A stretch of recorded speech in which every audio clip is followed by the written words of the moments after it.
ఈ ప్రాబ్లం చూడండి. Long straight wire carries a current of 35 amperes.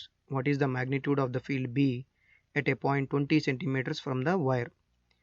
మన మోటివ్ ఏంటి అంటే, ఒక స్ట్రైట్ కరెంట్ క్యారింగ్ కండక్టర్ ఉన్నది, దానిలో కొంత కరెంట్ ఫ్లో అవుతుంది, దాన్ని ఐ అనుకోండి. ఈ కండక్టర్కి దగ్గరగా కొంత డిస్టెన్స్లో ఆర్ అనే డిస్టెన్స్లో ఒక పాయింట్ పి అనేది ఉంది. ఈ పి దగ్గర మ్యాగ్నెటిక్ ఫీల్డ్ మనం కనుక్కోవాలి. ఎందుకంటే కరెంట్ క్యారింగ్ కండక్టర్ చుట్టూ మ్యాగ్నెటిక్ ఫీల్డ్ ఉంటుంది కాబట్టి ఈ పి అనే పాయింట్ దగ్గర మ్యాగ్నెటిక్ ఫీల్డ్ ఎంత అనేది మనం కనుక్కోవాల్సింది.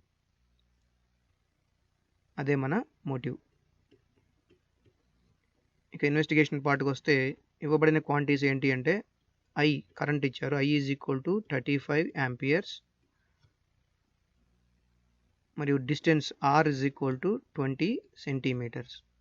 దీన్ని నేను 20 × 10⁻⁻2 మీటర్స్గా రాస్తున్నాను.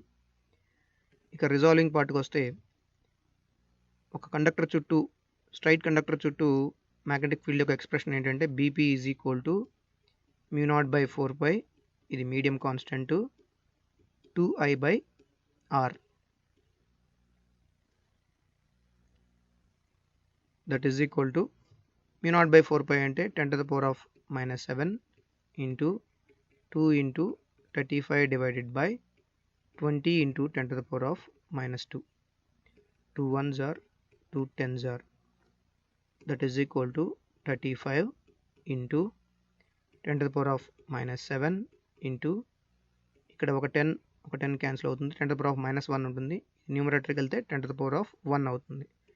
That is equal to 35 × 10⁻⁻6 Tesla, లేదా 3.5 × 10⁻⁻5 టెస్లా. ఇది 35 amperes కరెంట్ వెళ్ళే ఒక కరెంట్ క్యారింగ్ కండక్టర్ దగ్గరలో 20 centimeters దగ్గరలో ఒక పాయింట్ తీసుకుంటే, ఆ పాయింట్ దగ్గర ఉన్న మ్యాగ్నెటిక్ ఫీల్డ్ యొక్క వాల్యూ.